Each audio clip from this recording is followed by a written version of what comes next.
Aeromarket TV presenta Conversaciones de alto vuelo.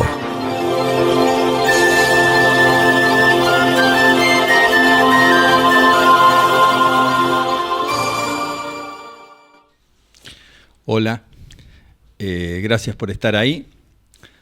Ayer salió publicado en el BORA el decreto 378-2025 con los tiempos de trabajo y de descanso de las tripulaciones aeronáuticas en los distintos segmentos de la aviación, 121, 135, etc. Este decreto, entre otras cosas, deroga el 877 del 2021, que firmó Alberto Fernández y sus ministros, a instancias de privilegios de los gremios. El decreto tenía que ser derogado. Ahora el gobierno derogó mal. Hizo un decreto que no tiene ni pies ni cabezas, es inaplicable desde todo punto de vista legal, normativa, y además es inaplicable por el sistema aeronáutico que tenemos. Lo grave de todo esto, como lo dije en la columna de ayer, y perdón por ser autorreferente de Aeromarket Review, es que le hicieron firmar este decreto al señor presidente de la República, al ministro de Economía y al secretario de Transporte, y al jefe de gabinete. El secretario de Transporte no firmó, el jefe de gabinete es la tercera firma que registra el boletín oficial de la República Argentina. Está mal pensado, pero sospecho que han sido mal informados, no solamente por quien redactó, por quien instrumentó este decreto, sino además me da la impresión que no ha sido consultado nadie para elaborarlo. Tal vez haya pruritos de sentarse a hablar con los gremios de los pilotos. Hay motivo para estar con una situación tensa entre el gobierno y los APLA, por ejemplo, y otros gremios involucrados con el personal de cabina, pero creo que como mínimo tendrían que haberse puesto en contacto con las compañías de seguro, porque están involucradas en lo que están haciendo y creo que podría generar una serie de problemas graves ante un accidente, incidente, en fin, siniestro. Yo diría que es inaplicable y que le han hecho cometer un error al presidente de la República, y si yo en una posición de responsabilidad mis subalternos me hacen cometer un error y es tan grave, tomaría medidas en mi lugar para que eso no vuelva a ocurrir. No es la primera vez en que se cometen este tipo de errores y la aviación vive en una incertidumbre creciente que a todo el ecosistema le preocupa mucho. Vamos a temas más gratos.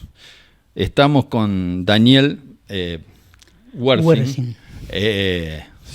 Últimamente estamos invitando gente de apellidos complicados, complicados para pronunciarlo yo, pero es muy interesante porque vamos a pasar a otra cosa. Yo les prometo que esta entrevista no es usual, como no lo son la mayoría, pero vamos a estar hablando un poco del vuelo de montaña, de los rescates en montañas, de todas las cosas que pasan o que le pasan al piloto patagónico. Gracias, Daniel, por venir. Tenés mucho para contarnos. Contanos cómo se vuela en la Patagonia, tu experiencia en la Patagonia, y después, si querés, hablamos un poco de tu pluma, porque también has volcado historias muy interesantes de la aviación en tus libros. Así que los vamos a ir mostrando. Así que bueno, gracias. Ok, antes que nada, gracias a vos por invitarme. Es un placer enorme estar aquí. Y sí, bueno, a mí me gusta presentarme como piloto patagónico, piloto de montaña. Siempre estuve vinculado a la actividad aeronáutica, aunque jamás lo profesionalicé, porque era una pasión muy grande y tenía miedo de matarla profesionalizándola. Entonces me dediqué a otras cosas, pero tangencialmente siempre estuve ligado a la actividad aeronáutica. De hecho, nací en Villa Mercedes, mi viejo estaba destacado en Villa Reynolds, así que eso ya dice algo. Él era de la Fuerza Aérea, volaba como mecánico en los bombarderos Avro Lincoln. Fue pedido como copiloto también por, en ese momento, un comandante muy prestigioso que era Martín Plessel. Y bueno, antes de que yo cumpliera un mes, a él le salió el pase a Esquel y fue al aeropuerto de Esquel, donde yo hice toda mi vida de escuela primaria, escuela secundaria. Estuve en contacto permanente con los aviones y de hecho él fue mi instructor en el año 76, fui su primer alumno.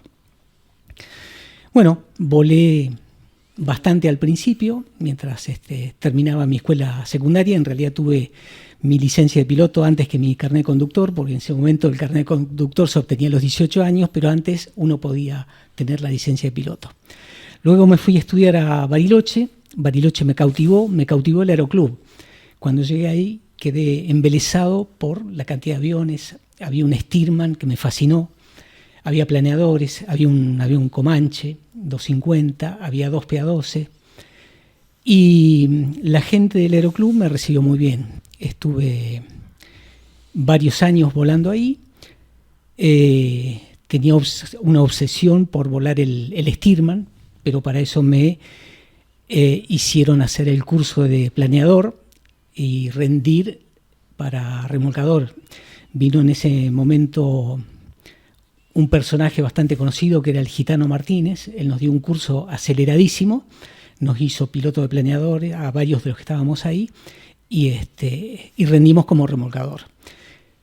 Y la mayoría de los pilotos de mi edad y de mi experiencia fueron convocados a La Rioja. Era una época en que ahí volaba, no recuerdo el nombre, Gustavo Salamida, que fue instructor de Carlos Menem. Y una posibilidad de trabajo para varios de ellos, entonces varios de los pilotos de Bariloche se fueron a volar a La Rioja y yo quedé prácticamente solo volando Stearman, Comanche, tanto es así que me atrasé un año en mi carrera por volar. Y bueno, era una vida muy interesante. Todos los sábados iba al aeroclub a remolcar planeadores. Volaba durante todo el día. El domingo yo lo dedicaba a la iglesia, era muy activo en mi iglesia, una iglesia bautista y una iglesia cristiana evangélica. Y bueno, era el momento en que comía mejor también porque me invitaba la gente de la iglesia a comer y en la vida de un estudiante la frugalidad es la norma. Entonces eran momentos muy lindos. En la universidad conocí a mi esposa, era una jovencísima bióloga que apareció por ahí, me cautivó, la invité a volar, me dijo que sí, la llevé a volar varias veces. Y Silvia, Silvia nos acompaña acá, nos está mirando. Así que... A los 3 meses nos habíamos casado, ahí también se terminaron mis problemas de alimento también, empecé a comer bien otra vez. Y ella me acompañaba mucho en los vuelos. En un momento hicimos un vuelo a Comodoro, en realidad a Pico Truncado, apareció un pastor de una iglesia pentecostal. Yo me movía bastante entre las iglesias evangélicas, ahí era bastante ecuménico, iglesia bautista, iglesia pentecostal, metodista. Y bueno, ellos me tenían como el hermano piloto. Y en un momento me vinieron a buscar porque necesitaban casar a un matrimonio en Pico Truncado. Los caminos estaban cerrados por la nieve y bueno, yo era el único piloto que volaba el Comanche. Silvia me acompañó porque recién nos habíamos casado y fue un vuelo durísimo, con una tormenta tremenda, porque en esa época solamente conocíamos la meteorología del lugar de destino y el lugar de salida, pero no el medio. Y un viaje a Comodoro es un viaje bastante largo. Entonces volamos con mucha turbulencia, un techo muy bajo que nos obligó a volar muy bajo. Y finalmente llegamos allá, el pastor muy contento, quedó ahí, los novios también, porque había llegado su pastor. De ahí nos fuimos a Comodoro. Al día siguiente volvimos a Bariloche y también otra paliza. Tanto es así que mi esposa por 30 años nunca más la pude subir a un avión, ni siquiera un avión de línea. Y ahora sí, ahora me acompaña, hacemos fotografía, hacemos trabajo juntos. Nosotros estuvimos durante mucho tiempo haciendo... ¿Vos utilizaste ahí, por alguna cosa que he leído, que me has contado, vos utilizaste como una herramienta interesante al avión en esa zona? Sí, por eso te decía que yo desarrollaba una actividad profesional que no estaba relacionada a la aeronáutica, pero yo sí la relacionaba. Por ejemplo, estuvimos a cargo de una estación de piscicultura en la zona de Trevelin. Contémosle que vos sos profesionalmente... Sí, de la acuicultura. Ajá. Sí, me gradué en tecnología en acuicultura en la Universidad del Comahue. Mi esposa es doctora en biología y juntos estuvimos trabajando en la gestión de ríos y lagos de la Patagonia, en las provincias de Chubut y de Río Negro principalmente. Y luego ella estuvo en parques nacionales y yo en la Secretaría de Turismo desarrollando el producto de pesca.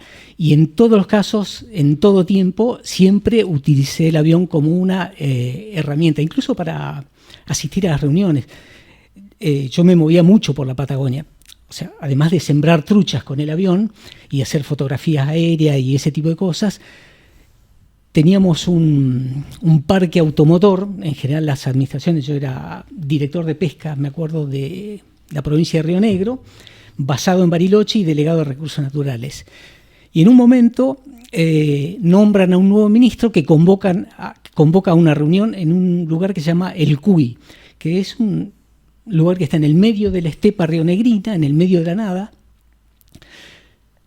Yo me movía en camionetas muy rotas, siempre iba con una caja de herramientas, llegaba todo sucio a las reuniones porque siempre tenía que hacer alguna parada, hacer alguna reparación, hasta que le encontré la vuelta y por mi buena relación con los aeroclubes de la zona, de utilizar los aviones para trasladarme.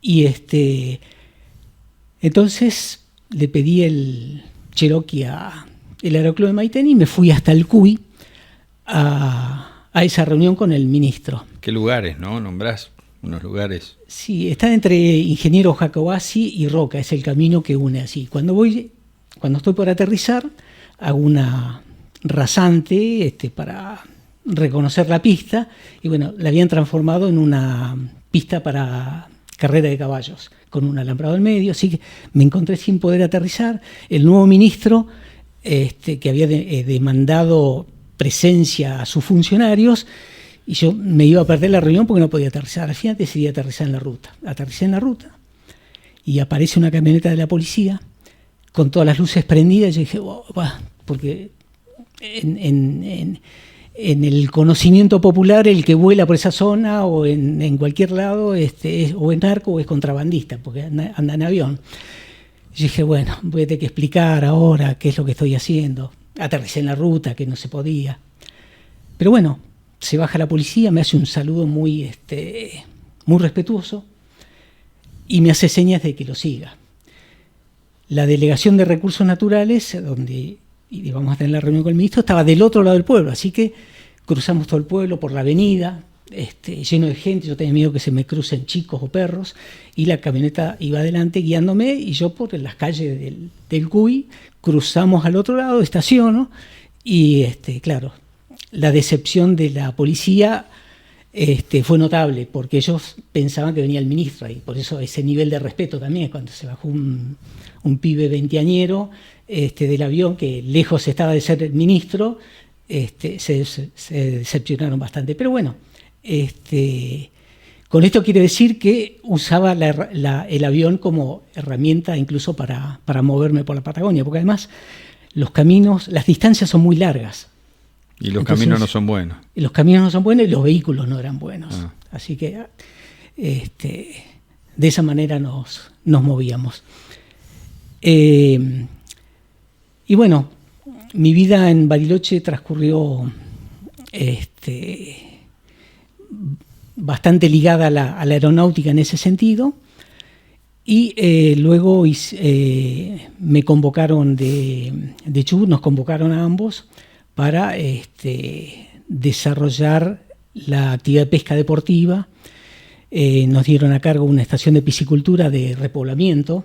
Entonces, por eso es que sembrábamos truchas en distintos lagos de la provincia. Y en eso utilizaba mucho el avión y vehículos ya en mejor estado que los que había en Río Negro. Y después de eso volví a Bariloche. Me decepcionó bastante la vida de Aeroclub en ese momento, porque se habían separado el Club de Planeadores y el Aeroclub, y bueno, habían vendido casi todos los aviones. Solo había un aerobuero que en su momento yo había capotado llevando truchas. Se me cortó una manguera de aceite, tuve que aterrizar en una laguna que estaba seca, pero estaba blanda, y bueno, capoté, rompí el avión, y era la única máquina que tenían. Pero la gente de Planeadores me recibió muy bien, y bueno, retomé mi actividad de iglesia y de Aeroclub durante varios años en Bariloche. Luego desarrollamos un proyecto en Cholila con unos socios de Mar del Plata. Mi viejo... ¿Ahí es cuando entraste en la industria turística de alguna manera o sí, hotelera? Sí, un poco salí de la actividad oficial, porque yo en ese momento, cuando decidimos irnos a Cholila, estaba como responsable del producto de pesca deportiva en la Secretaría de Turismo de la Nación. Me había convocado el ingeniero Hernán Lombardi, y para desarrollar el producto de pesca deportiva, justamente, con él volamos bastante también, y es de lo que siempre se acuerda, de lo que siempre rescata de sus viajes al sur, los vuelos conmigo. El entorno decía que se arriesgaba mucho, y él lo disfrutaba.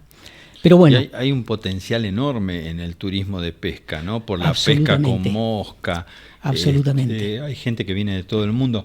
Me acuerdo también en el sur, por ejemplo, gente que va a pescar al Correntoso, en fin, de haber pasado por esos lugares y ver inclusive los tamaños de los peces marcados. En fin, no, es que además es un turismo de muy altos ingresos, claro. Especialmente el que viene del norte.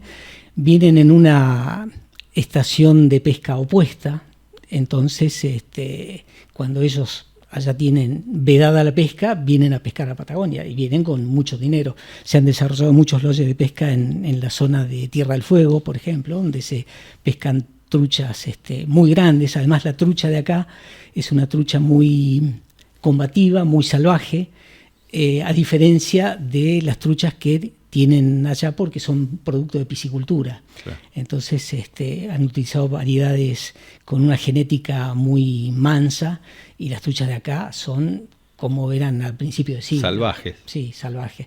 Son peces exóticos, ¿no? Fueron todos traídos allá, pero realmente los norteamericanos, la gente de Alaska que viene a pescar acá, lo disfruta muchísimo. El vuelo en la Patagonia tiene sus bemoles, y creo que no solamente vos, sino los colegas de la zona han trabajado muchísimo en rescates, en ayudas.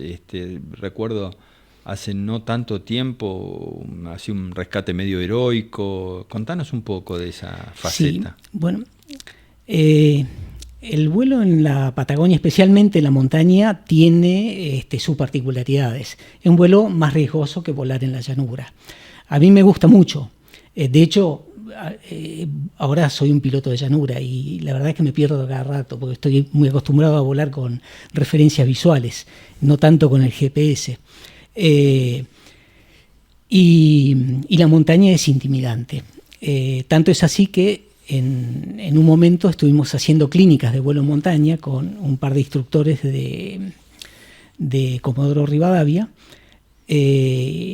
Hacíamos algunas charlas teóricas en una hostería que teníamos junto a una pista de aterrizaje que nosotros teníamos en Cholila, y después salíamos a volar en el Cessna 180. Entrábamos en los valles, hacíamos virajes escarpados arriba de los lagos, como para que la gente vea cómo se vuela en la montaña. Es un vuelo muy distinto, porque es un vuelo con obstáculos. Uno no sale del punto A. Montaña. Claro, uno no sale del punto A al punto B en línea recta. Tiene que ir yendo por los valles para esquivar los cerros. No tiene sentido tampoco subir a 10.000 pies para superar todos los cerros para bajar en un tramo corto.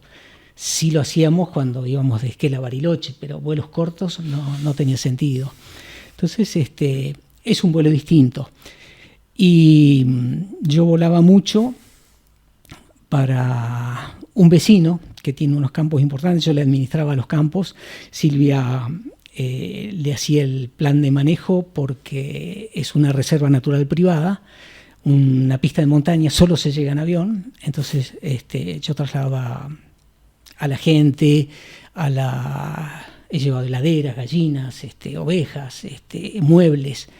Y cuando me vine a Lobos, me reemplazó Ezequiel Parodi, que es una persona muy emprendedora y que está desarrollando mucho el vuelo Bush, que es el vuelo que hacen en Alaska, que es aterrizar con aviones preparados, así como hay vehículos 4x4 que andan fuera de pista. También hay aviones preparados que pueden aterrizar fuera de pista, aterrizan en las cumbres, aterrizan en las playas, sin mayor problema. ¿Cómo se llama la organización que él adhiere o que este grupo de pilotos adhieren? Ellos se llaman a sí mismos los Bush Pilot. Bush Pilot. Que en medio están relacionados con otros pilotos de otros países, sí, y comparten información. En realidad surgió en Alaska a partir de, los pocos caminos, que es una de las similitudes que tenemos con Patagonia, y de la actividad que ellos realizaban en el rescate de pobladores, en llevar pescadores, en llevar cazadores, en llevar alimentos. Y nosotros intentamos hacer algo parecido. De hecho, hace un par de años, mucha gente quedó encerrada por una nevada muy fuerte donde se murieron cientos de animales. La gente quedó encerrada consumiendo sus provisiones y no tenían forma de salir. Entonces con este chico organizamos hace más de 2 años, fue en plena pandemia, ya me pierdo. Acuerdo, sí. Entonces organizamos una salida con aviones cargados de provisiones para ir a abastecer a estas como un puente aéreo. Sí, más que un puente, lo que hacíamos era sobrevolar y tirarles provisiones, porque no podíamos aterrizar. Y ellos estaban encerrados. Convocamos a una gran cantidad de aviones y no autorizaron a ninguno salvo a nosotros, porque estábamos en pandemia, había ciertas reglamentaciones bastante ridículas,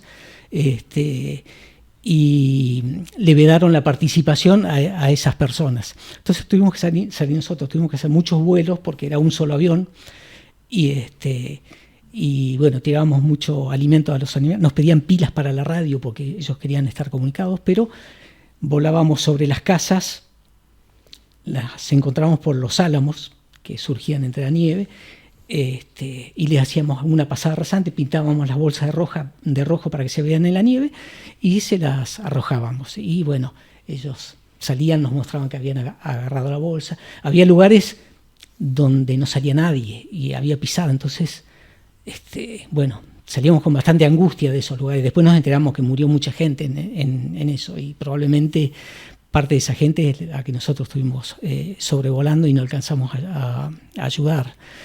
Pero sí. ¿Esos vuelos lo hacían con qué tipo de máquinas? Con el Cessna 180. Siempre con el 180. Sí. El Noble 180. Sí. En realidad era una tarea que antes hacían bastante los aeroclubes. Todos los inviernos se salía a hacer o rescates o a tirar remedios o tirar provisiones a los pobladores que quedaban encerrados por la nieve. Ahora ya no se hace tanto, pero surgió a partir de una movida que hizo Héctor Freire, que es un gran piloto emprendedor. Empezó a trasladar aviones hacia la Patagonia, a entrenar pilotos en esas navegaciones hacia la Patagonia, y se formó una comunidad aeronáutica que está siempre dispuesta a hacerlo. De hecho, en el 2015 hubo un incendio tremendo en la zona de Cholila y después de eso desarrollamos un programa de recuperación del bosque en el que tirábamos semillas envueltas en bolitas de arcilla, en un trabajo donde participaba bastante la comunidad científica, porque diseñábamos el programa, donde participaban bastante las escuelas en una suerte de trabajo de educación ambiental, porque era muy laborioso armar las bolitas de arcillas a las que se le metía una semilla de la planta blanco con gramíneas y se tiraban desde el avión. Cuando convocamos a hacer esa tarea, vinieron un montón de aviones a ayudarnos. Fue hermoso, realmente fue hermoso. Y ahí, yo me acuerdo, no sé si fue Freire, pero también se creó en una época el grupo de Aeroamigos. Sí, ¿no? Sí, y sigue existiendo. Que muy, muy interesante porque siempre se sumaban a estos tipos de acciones solidarias. Sí, sí, ¿no? Y sigue existiendo. Y hay otro grupo ahora que se llama Ayuda desde lo Alto, que es de una comunidad evangélica también, y que hace ese tipo de tareas, ajá, que es la de asistencia, realmente. Y la verdad es que socorro. ¿Cómo? Socorro. Claro, socorro, ¿no? Sí, como se decía antes. Lo que se necesita es un esfuerzo de coordinación, porque hay recursos por todos lados y gente muy solidaria que siente la necesidad de ayudar, de colaborar desde su posición. Y es muy interesante porque cada vez que se desata una tragedia como la del incendio, inundaciones o las grandes nevadas, y hacíamos una convocatoria, teníamos respuesta inmediata. Nos traba mucho por ahí a veces el exceso reglamentario que hay y que rige nuestra actividad aeronáutica.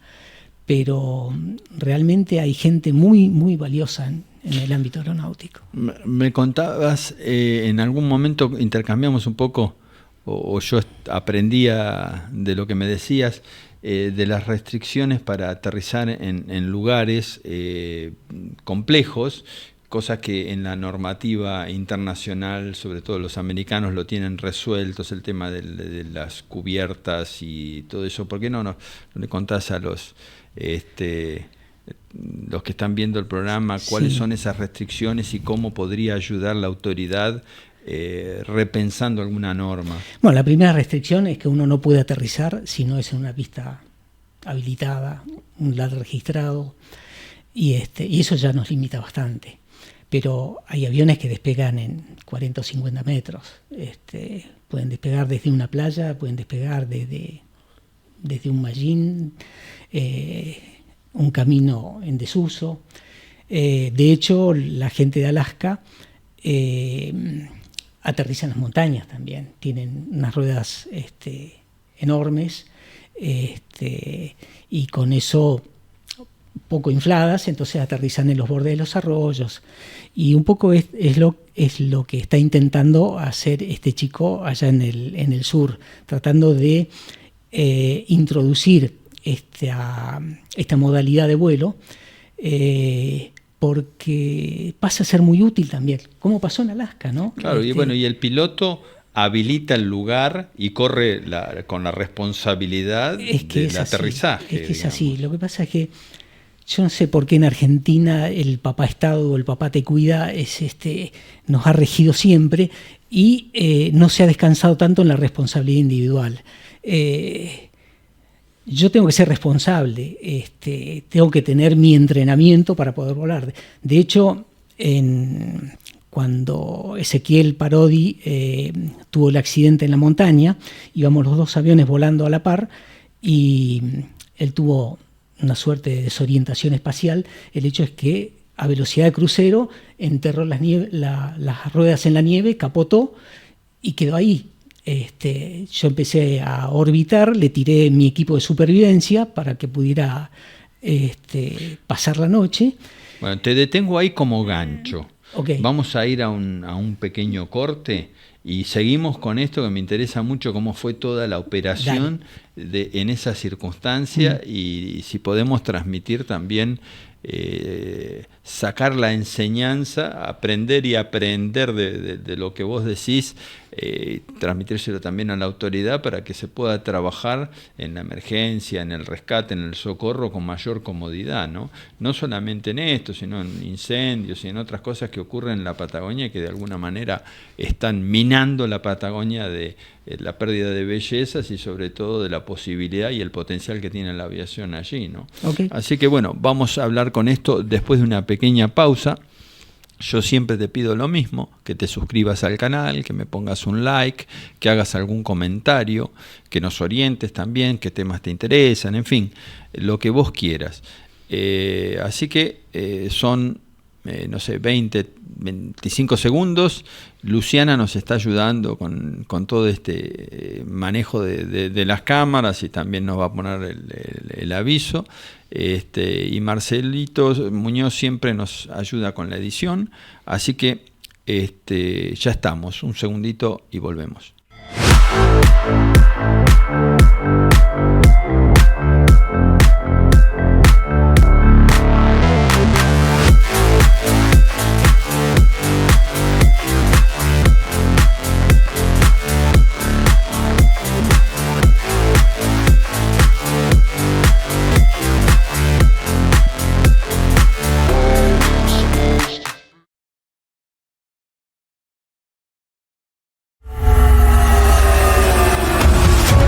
Ahora cualquiera puede aterrizar un Cirrus con solo pulsar un botón.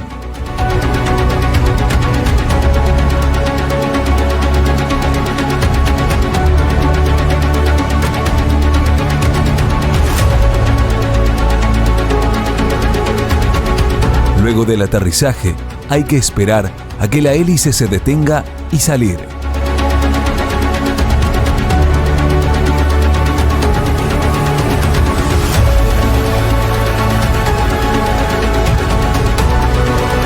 En un Cirrus, la seguridad siempre está al alcance de la mano.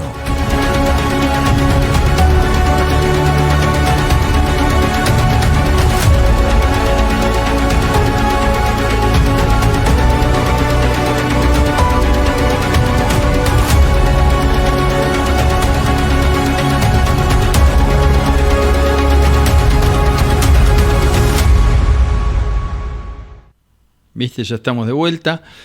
Nos va a seguir Daniel contando un poco lo que fue ese episodio con Keke. Keke Parodi. Bueno, contanos un poquito más. ¿Estaban volando juntos? Sí, yo estaba volando con mi hijo. Yo estaba Pablo también es piloto. Es muy patagónico, tiene un muy buen estado físico, es muy amigo de Keke. Lo está ayudando mucho en el proyecto de desarrollo del Bush Flying ahí en Trevelin. Nosotros cuando lo vimos capotar, tratamos de comunicarnos con él, finalmente pudimos hablar, él nos dijo, aterrizó, digamos, se posó sobre un lago congelado, entonces había mucho riesgo de que el hielo se rompiera y que él se fuera al fondo del lago junto con el avión. Pero bueno, alcanzó a salir. Una vez que salió, le tiramos el equipo de sobrevivencia y nos fuimos a planificar el rescate. En realidad hicimos una escapada hasta el Bolsón, que quedaba bastante cerca, donde le compramos chocolates, barritas de cereal, agua saborizadas y azucaradas. Y volvimos a hacer una pasada en el mismo cerro, un cerro que se llama Plataforma y que tiene ese lago arriba. Vimos que él estaba en buen estado físico porque había caminado bastante. Le volvimos a tirar esas provisiones y nos fuimos hasta Cholila, que había sido nuestra base durante mucho tiempo. Conocíamos a la gente muy vaquiana que estaba en el lugar. Disponíamos de internet, disponíamos de una cabaña para alojarnos, disponíamos de vehículos, lancha, caballos, lo que necesitáramos para hacer el rescate. Y mientras tanto nos dimos cuenta que un gran capital que teníamos nosotros en ese momento era nuestra agenda telefónica, porque teníamos cientos de amigos que en un efecto dominó la información se dispersó y fueron asumiendo roles cada uno, ¿no? Así que conseguimos inmediatamente un helicóptero y de repente nos empezaron a llamar autoridades oficiales. Todos se nos presentaban como una autoridad y de alguna manera nos decían: ustedes no hagan nada, esperen que vamos nosotros, hay que sujetarse a ciertos protocolos. ¿Qué eran de SAR? SAR entre ellos, SAR, Gendarmería, bueno, un montón de organismos oficiales que se supone están para el rescate. En realidad, tanto Bariloche como Esquel, en todos los pueblos, hay siempre un grupo de rescate que es normalmente del Club Andino o del Ejército, porque se pierde constantemente gente en la montaña. Lo que pasa que cuando esto sucede con un avión, toma otra magnitud y hay otra normativa la que cubre la situación. Entonces nos pidieron que no volemos, nos cerraron el espacio aéreo. Algo que nos pareció bastante inconveniente, pues yo ya había convocado otros aviones para la búsqueda, porque pretendíamos que el helicóptero haga el rescate, no que busque. Nosotros lo buscábamos y el helicóptero después tenía que ir y rescatarlo en el punto donde nosotros le marcáramos. Al cerrarnos el espacio aéreo nos vedaron eso. Entonces hablamos por teléfono, nos comunicaron eso. Cuando yo le pregunté por qué lo habían cerrado, y porque después, en vez de buscar a uno, vamos a estar buscando a 2 o 3. Y me dio tanta bronca ese comentario tan despectivo, porque somos pilotos de montaña, somos locales, somos profesionales en el tema, sabemos comunicarnos, sabemos mantener niveles. Entonces, lo que pretendíamos era mayor confianza de esa gente en nosotros como los rescatistas que estábamos al lado del lugar. Bueno, finalmente, teóricamente el Estado es el que debe recurrir a los recursos privados para la búsqueda y rescate. Eso es lo que nos enseñaron siempre. Así es. ¿No? Bueno, es largo de contar todos los pormenores que se vivieron, pero de todas maneras pudimos, entre amigos, organizar rápidamente el rescate. Un rescate que el Estado no puso un solo peso. Todo lo pusimos entre amigos, porque hubo que pagar el helicóptero, incluso después hubo que rescatar el avión y también hubo que pagar eso. Pero lo más importante era encontrar a este muchacho con vida. Y al día siguiente, la verdad es que el día se presentó muy malo, con una adversidad climática muy fuerte. Esa noche nevó 40 centímetros, el muchacho por suerte era instructor de snowboard, entonces estaba acostumbrado a la nieve y a la montaña, y eso le permitió sobrevivir. O sea, el 90% fue de mérito suyo, el haber sobrevivido a la montaña. Y bueno, de ahí surgió ese libro. Yo estaba escribiendo un libro sobre vuelo en montaña, y me sirvió esta historia como fondo para hacerlo más entretenido, además para ilustrar cuál era la situación, no solo del vuelo en montaña, sino también de lo que es la búsqueda y de la sobrevivencia en la montaña. El helicóptero vino desde San Martín de los Andes y lo pudo rescatar. Y tuvo... ¿Era un helicóptero privado o del Estado? Sí, no, un helicóptero privado, de una empresa que justamente hace turismo y hace heli-esquí.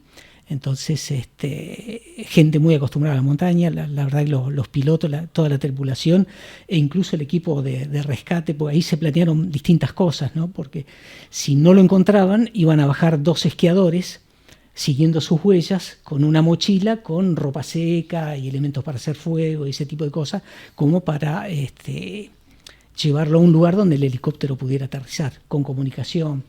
La verdad que ese episodio nos dejó muchísimas enseñanzas sobre un montón de errores que cometimos, también de aciertos. En realidad el balance entre aciertos y errores, ganaron los aciertos porque el resultado fue bueno, pero nos dejó mucha enseñanza. Y es un poco lo que intentamos transmitir en el libro. Incluso Keke tuvo una actitud de grandeza al contar cuáles fueron sus errores, porque en realidad eso sirve a otros pilotos que se vean después en una misma situación. Un poco el objetivo de mis libros es ese, el contar historias aeronáuticas que tengan enseñanza, ya sea por los errores o por la resolución que hayan hecho los pilotos en una situación así.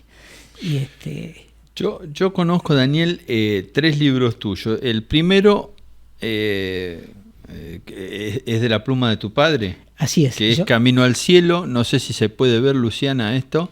Si se puede hacer un zoom sobre el libro, ¿se puede? Este es el primer libro. Está escrito por Roy Pedro. Sí, mi viejo.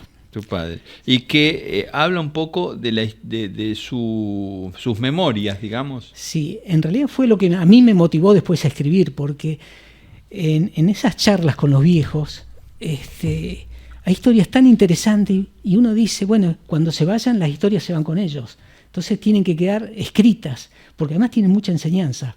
Y eso fue lo que me motivó a mí a seguir escribiendo historias aeronáuticas. Entonces tomo distintos protagonistas y les pido que me cuenten situaciones que han vivido, de tal manera de saber cómo resolvieron esa situación y dónde se equivocaron y por qué llegaron a eso.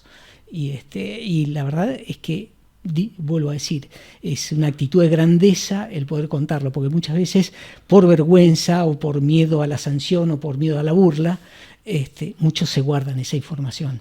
Y bueno, yo lo estoy convenciendo de lo contrario, que tienen que contarlo. Y Proa a las nubes es el primero tuyo. Sí, yo en realidad... A ver si por ahí se alcanza a ver, pero este es el primero que escribís vos y tiene la historia de varias personas, ¿no? Yo me sentí ahí un poco tocado porque en es que hablas de Tres Arroyos, ¿no? Sí. De Arias y Bortolazo, porque yo no soy nacido en Tres Arroyos y mi padre allí estuvo volando hace fin de la década del 50, principio del 60, y conocí mucho a esta gente extraordinaria. Hermosa, sí. Yo no lo conocí, sí. Lo que pasa es que varias veces llevamos nuestros aviones a sus talleres y gente macanuda de Tres Arroyos, allá en Aeródromo Petrasini. Sí. Que no sé si sigue siendo Aeródromo Petrasini. No lo sé, yo sé que es el taller más antiguo de la Argentina. Lamentablemente Mario Arias falleció y el taller se discontinuó. Mario Arias padre, sí. Es un hombre muy viejito ya y le cuesta, y evidentemente el hijo no quiso seguir con eso, pero fue muy doloroso para toda la comunidad aeronáutica su fallecimiento. El nombre del aeródromo Petrasini se debía a don Romeo Petrasini, que también fue una especie de dealer Cessna de aquella época en Tres Arroyos y en la parte sur, y a su vez pariente de un grande de la aviación argentina que fue Ciro Comi, ¿no? Uh-huh. que era el representante Cessna en la Argentina en la época que mayor cantidad de aviones hermosa. Vinieron. Uh-huh. Ahora, acá hay muchas historias. Si vos me contás que aún seguís recogiendo relatos entre los pilotos veteranos y que te moviliza mucho el que la gente conozca las historias de ellos. Sí, en principio yo me remití a los vuelos de Patagonia al principio. Ahora estoy haciendo un tercer libro porque en realidad da para mucho. Las historias no se acaban. Y me reúno habitualmente con un grupo de veteranos, no solo de las Fuerzas Armadas, sino de las líneas aéreas y de la aviación general. Y la verdad es que son historias tan hermosas, tan ricas, que dan ganas de poner un grabador en cada mesa para recogerlas y no perderlas. Entonces tengo como cierta urgencia, porque además los veo muy grandes. Bueno, yo mismo ya no soy joven, pero tengo la necesidad de recoger esas historias, plasmarlas en el papel y contarlas. Varios de los que han pasado por acá, como Edward Macadam, son algunos de mis protagonistas principales. Gunther Schuster. le decimos que los pilotos veteranos es algo a lo que te podés sumar. Ellos se reúnen, creo que el segundo jueves de cada mes. Allí en el denominado Sheraton de la Fuerza Aérea por Vicente López o por esa zona. En Vicente López. Así que si a través de Aeromarket te puede hacer un puente para comunicarte con este grupo, que es realmente muy interesante y que hay que mantenerlo vivo, porque hay mucha gente mayor, pero necesita también un recambio generacional que vendría muy bien. Hace poco se nos fue Ronnie Scott, que era uno de los comensales, y del cual teníamos mucha historia. Además, yo le digo viejos con cariño, ¿no? Porque hay que decirles veteranos, pero realmente tienen una memoria tan asombrosa, se acuerdan de las fechas, de las matrículas, de los lugares, que es muy fácil recoger en un escrito todo lo que ellos cuentan. Pero es realmente muy interesante, porque además en una época donde no había automatización, entonces había una demanda física muy importante. Ronnie Scott nos contaba, cuando iban con los DC-4 a Río Grande, no podían hacer 180 sobre la pista porque el viento no los dejaba.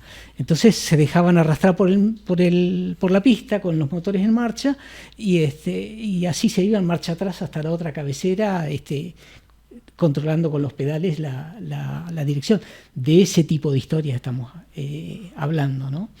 En este segundo, que es Proa a las Nubes 2, acá es el caso de Parodi. Keke Parodi, sí. Ajá. Ese es un libro de vuelo en montaña, en realidad bastante técnico en algunos aspectos, pero tiene ese fondo narrativo de esta situación que vivimos y de la cual ambos fuimos protagonistas, yo como rescatista y él como el accidentado.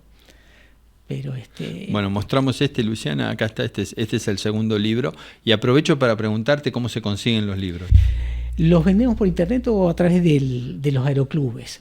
Yo dejo distintos lotecitos de libros en algunos aeroclubes y ellos los venden. De hecho, en Lobos, en la cantina de paracaidismo, tienen un grupo. ¿Querés dar un mail o un Instagram o algo así? Sí, bueno, tengo el link de Mercado Libre, pero es complicado. Y si no, se comunican conmigo, que es la letra D y mi apellido, que es mejor. Bueno, el apellido se escribe W-E, o sea, Whisky, Eco, Golf, Romeo, Zulu, Yankee, November. Sí, en realidad hice otro mail porque ese es bastante complicado, que es DanielW180, haciendo alusión a mi @gmail.com.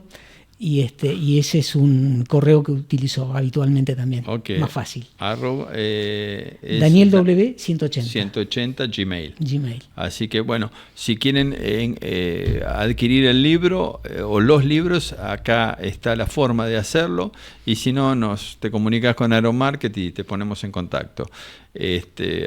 Así que bueno, esta a mí me sigue preocupando o me sigue dando vuelta en la cabeza lo que siempre me preocupa, que es cómo la autoridad aeronáutica, no es que cómo te puede ayudar la autoridad aeronáutica a lo que es el vuelo en la Patagonia y sobre todo las misiones de socorro, sino qué palos no debería ponerte para hacerla. Y ahí, bueno, tenemos la posibilidad de llegar a mucha gente para ilustrarla de lo que está necesitando, ¿no? Sí, yo quizás lo que veo es un exceso de reglamentarismo, ¿no? Que es una traba. Y además, este segmento de la aviación general, que es lo que llaman el chiquitaje, es un segmento bastante molesto para la aviación general, a pesar de que es casi el 70% de la aviación en la Argentina.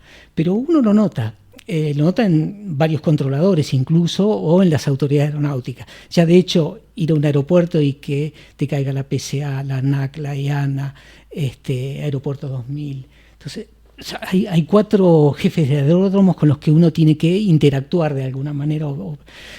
Ya pasa a ser una traba y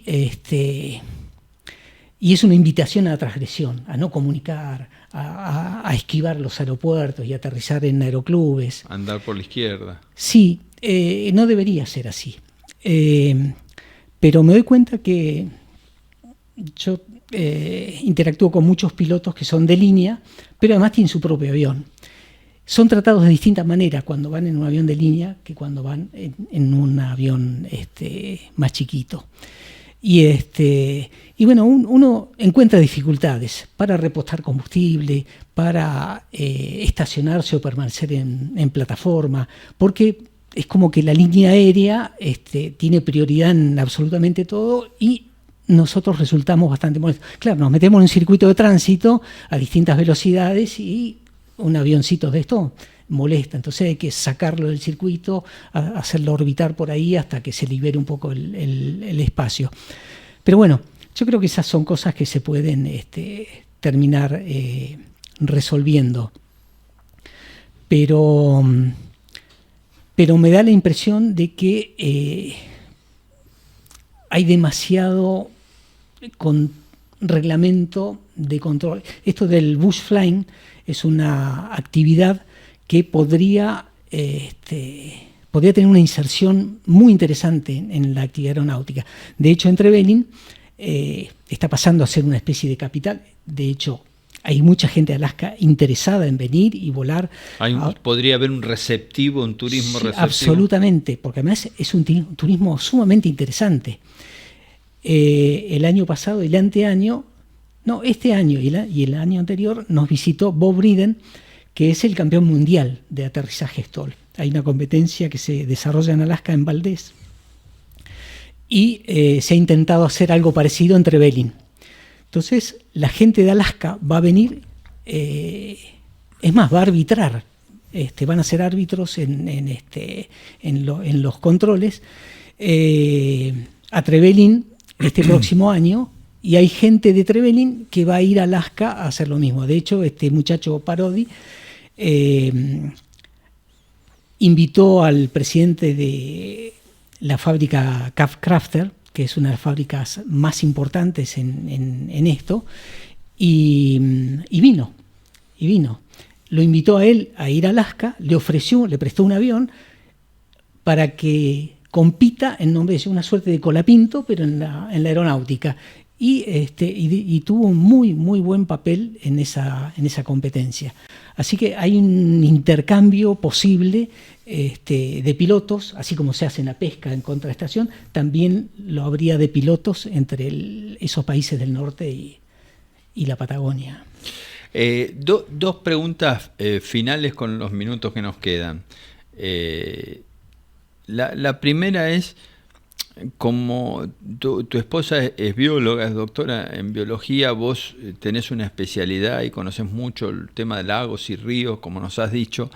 Han vivido la angustia del fuego en la Patagonia. Así es. Contanos un poco cómo es tu experiencia o cómo ves que estamos organizados para el tema del fuego, habiendo sido locales, ¿no?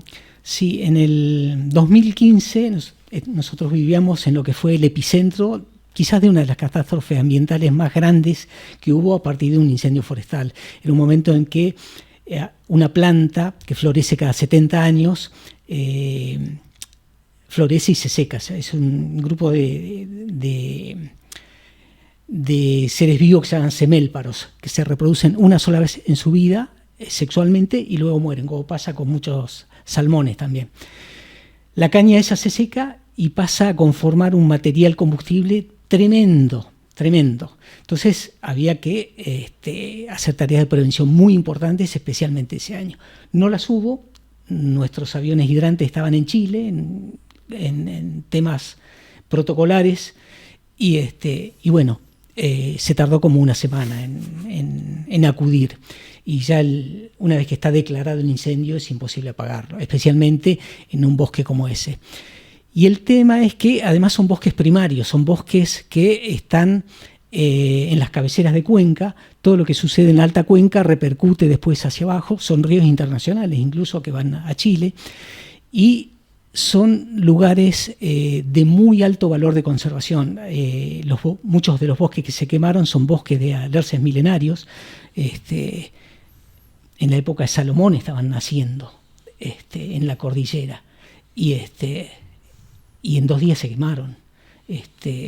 Donde nosotros tenemos muchísima responsabilidad en eso, ¿no?